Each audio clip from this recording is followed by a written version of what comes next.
কুমড়ো শাক বাটা আপনারা অনেকেই খেয়েছেন। আজকে আমি বানাবো কুমড়ো শাক বাটা। এগুলো আমার বাগানেই হয়েছিল, তাই পাতাগুলো উঠিয়ে নিয়ে এলাম টাটকা টাটকা দেখে। তো প্রথমে আমি পাতাগুলো একটু কেটে নিই। পাতাগুলো একদম পরিষ্কার আছে, কেন কি আমাদের এদিকে রোজ বৃষ্টি হচ্ছে, তো পাতার মধ্যে কোনো রকম নোংরা নেই। তবে জানেন তো ডাঁটাগুলো খুব কচি, এই ডাঁটাগুলো আমি ছোট ছোট একদম টুকরো করে দিয়ে দেবো, তাহলে খুব ভালো হবে। রেশাগুলো আমি মধ্যেখান থেকে একটু ছাড়িয়ে নেব। এই যে দেখছেন, এমনি করে ছোট ছোট টুকরো করে নিয়েছি, রেশাগুলো আমি ছাড়িয়ে নিয়েছি। আর পাতাগুলো একটু বড় বড় টুকরো করে নিলাম, কেন কি এগুলো পিষতেই হবে। তো আবার আমি ডাঁটার এইরকমভাবে রেশাগুলো বার করে নেব। এই ডাঁটারও বার করে নিলাম। আপনারা চাইলে ডাঁটাটা নাও দিতে পারেন, কিন্তু ডাঁটাটা দিয়ে দেখবেন ভীষণ ভালো হয়। তো এভাবেই পাতাগুলো আমি সব টুকরো করে নিই। পাতাগুলো টুকরো করতে তো সময় লাগবে, আর হাতে করে এমনি একটু করে নিলাম, ব্যাস। এগুলো আমি এক এক করে সব করে নেব। এই একইভাবে কিন্তু রেশাটা আমি বার করে নেব। কুমড়ো পাতা দিয়ে চিংড়ি মাছ কত ভাল লাগে না, দারুণ লাগে। এটা আমি বার করে নিই। আর এই যে ডাঁটাগুলো আছে না, এগুলো খুব কচি ডাঁটা, একদম কচি।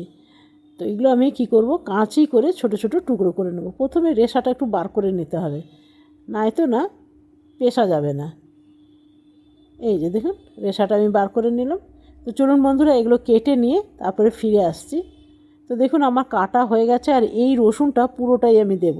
তো রসুনটা আগে আমি ছাড়িনি, তার আগে দেব কাঁচা লঙ্কা। তবে এই যে কাঁচা লঙ্কাগুলো না একদম ঝাল নেই, কিন্তু টেস্ট আছে, জানেন, একটা গন্ধ আছে। আর রসুনগুলো আমার ছাড়ানো হয়ে গেছে, পুরো একটা গোটা রসুন দিলাম। আর এই যে দেখুন, এগুলো আমি চলুন জল দিয়ে ধুই নিই। তো বন্ধুরা, এগুলো জল দিয়ে ধোয়া হয়ে গেছে। আর সাথে নিয়ে নিলাম কুমড়ো ফুলেরই দুটো ফুল। আর এই যে লঙ্কাগুলো দেখছেন, এগুলো মশালার লঙ্কা, একবার মেলার থেকে কিনেছিলাম। ভেতরে দেখুন মশলা ভরা আছে, নুন আছে, নানা রকম মশলা আছে। এগুলো ভাজা খেতে যা ভাল লাগে না, তাও আবার পান্তা ভাতের সাথে, এমনিও ভাল লাগে। তো আমার ভাজা হয়ে গেছে, এগুলো উঠে রাখি। খুবই সুন্দর, মানে লঙ্কার ভেতরে নুন আছে, নানা রকম মশলা আছে, কী মশলা আছে আমি বলতে পারবো না, কিন্তু খেতে ভীষণ ভাল লাগে। এখানে প্রায় 2.5 চামচের মতন আমি দিলাম কালো জিরে। কালো জিরে অবশ্যই একটু বেশি করে দেবেন। দিয়ে দিলাম রসুন আর কাঁচা লঙ্কা। এগুলো একটু ভালো করে ভেজে নিতে হবে, হালকা লাল লাল হলেই কিন্তু হয়ে যাবে। এরপরে আমি কুমড়ো শাকটা দিয়ে দেবো। দুটো ফুলও ফুটেছিল জানেন, তো দুটো ফুলের আর কি বড়া বানাবো, সেই জন্য শাকের সাথেই দিয়ে দিলাম। দিয়ে দিলাম নুন, আর দিয়ে খুব সামান্য দিলাম হলুদ। এটাতে আমি কোনো রকম জল দেব না, শাকের জলেই যতটুকু হয় আর কি, জল না দিয়ে চেষ্টা করবেন এটা করার, তাহলে ভীষণ ভালো হয়। আজকে একটা বানাবো নতুন ধরনের বড়া, সেটা হলো কারি পাতার বড়া। এখানে নিয়ে নিলাম চালের গুঁড়ো, আর এটা নিয়ে নেব সুজি।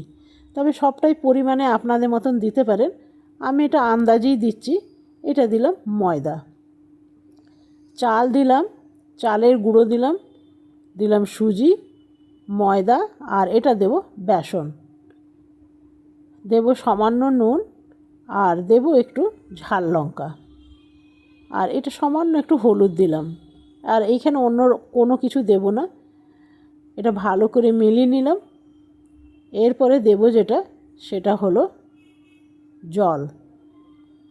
এই জল দিয়ে ভালো করে এটা মেখে আমি প্রায় 15 থেকে 20 মিনিট রেখে দেবো। আর সুজি আছে না, ফুলে উঠবে। এটা আমার মাখা হয়ে গেছে, এটা আমি ঢাকা দিয়ে রেখে দিই। ততক্ষণ একবার শাকটা আমি দেখে নিই। তো চলুন শাকটা একটু দেখে নিই। তো দেখলাম শাকটা বেশ অনেকটাই সেদ্ধ হয়ে এসছে, তবে আর একটু হবে মনে হচ্ছে, আপনাদের একটু দেখায়। এই যে দেখুন, কিন্তু জল না দিয়ে ঢাকা দিয়ে দিয়ে কিন্তু রান্না করতে হবে। লঙ্কাগুলো দেখে মনে হচ্ছে বেশ অনেকটাই সেদ্ধ হয়ে এসছে, তবে আমি একটু টেস্ট করে দেখলাম শাকটা হয়ে গেছে, আর একটু আমি ঢাকা দিয়ে রেখে দিই, তাহলে আর একটু হয়ে যাবে। আরও কিছুক্ষণ পর ঘুরে এলাম, দেখলাম শাকটা হয়ে গেছে, আর এটা আমি অফ করে দিয়েছি, ঠান্ডাও হয়ে গেছে। এরপরে আপনারা চাইলে শিলেও পিষে নিতে পারবেন, আর মিক্সিতেও পিষে নিতে পারবেন, তবে আমি মিক্সিতেই করে নিচ্ছি, একসাথে সবগুলো হয়ে যাবে। এটা জল দেবেন না, জল না দিয়ে করার চেষ্টা করবেন, তাহলে টেস্টটা ভীষণ ভালো আসবে। একটা লঙ্কা আমি রেখে দেবো, জানেন, ভাত দিয়ে খাবো, ভীষণ ভালো লাগে। এর মধ্যে নুন দেওয়াই আছে, সেই জন্য এক্সট্রা আমি নুন দিলাম না। আর দেখুন পেশা হয়ে গেছে, একদম শিলের মতনই পিষেছি, যেন দানা দানা থাকে।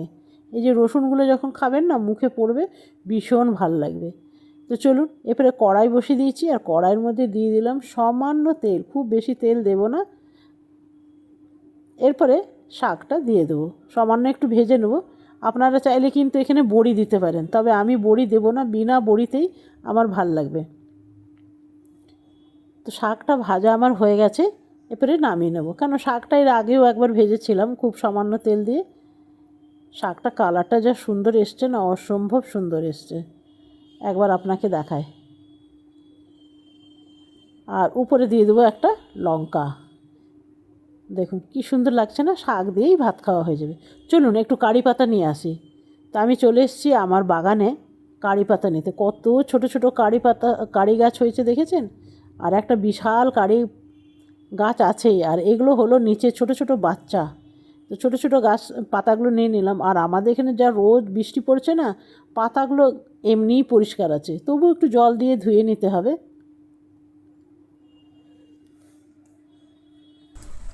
দেখুন, এ সারাদিনে অনেকবার খায়, দেখছেন। কারি পাতাগুলো খুব ভালো করে জল দিয়ে ধুয়ে নিয়েছি, জলটা হাতে করে একটু ঝেড়ে নিলাম।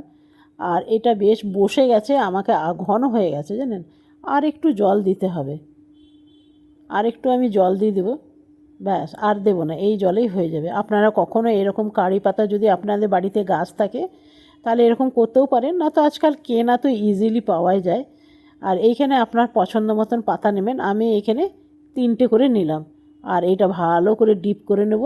আজকে খুব সাধারণভাবে আমি থালা সাজাবো। এখানে ভালো করে ডিপ করা হয়ে গেছে, এরপরে গরম তেলের মধ্যে দিয়ে দেবো। দেখবেন মাঝে মধ্যে যদি এইরকম করেও খাওয়া যায়, ভালো হয়। আজকে খুব ঘরোয়া স্টাইলের আমি বানালাম, সাধারণ, আর থালা কিন্তু একদম ভরে যাবে। ওটা ততক্ষণ ভাজা হোক। আর এইখানে আমি একটু শসা কেটে নিয়েছি, আর শসার উপরে দিয়ে দিলাম একটু মশলা। এই দেখুন, থালা সাজিয়ে নিয়েছি, সাথে দিয়ে দিলাম 2টো শসা। এখন গরমের দিনে একটু স্যালাড থাকলে ভালোই লাগে। গরম গরম কারি পাতা, আর অনেকটা তেল রয়ে গেছে জানেন, সেই তেলে ভাবছি পাঁপড় ভেজে নিন। না না, তো এই তেলটা ফেলে দিতে হবে। আমি বেশিরভাগ পোড়া তেল খুব একটা রাখি না, ফেলেই দিই। তো সেই জন্য ভাবলাম যতটুকু তেল আছে আমি ভেজে নেব। পাঁপড় ভেজে নিলে তেলটাও ইউজ হয়ে যাবে, আর পাঁপড় ভাজাও খাওয়া হয়ে গেল। না তো আমি এমনি বেশি পাঁপড় সেকাই খাই। চলুন, এইটাও হয়ে গেছে। আর আজকের থালা দেখুন, মন্দ লাগছে না বলুন। আপনারা যদি ডিম ভাজা খেতে পছন্দ করেন, সাইডে একটা ডিম নিয়ে নেবেন। তবে আজকে এই রকমই আমি বানালাম। কেমন লাগলো বন্ধুরা অবশ্যই জানাবেন। একটা ভাজা লঙ্কা সাথে নিয়ে নিয়েছি। ভালো লাগলে আপনারাও এটা এক এক দিন এমনি বানিয়ে খেতে পারেন, বা কোনো গেস্টকেও দিতে পারেন, সেটাও কিন্তু ভীষণ ভালো হবে। কেমন লাগলো অবশ্যই জানাবেন। আর যদি ভালো লাগে একটা লাইক করতে একদম ভুলবেন না। কালকে আসবো আবার নতুন রান্না নিয়ে। আপনারা সকলে ভালো থাকবেন, সুস্থ থাকবেন। ধন্যবাদ।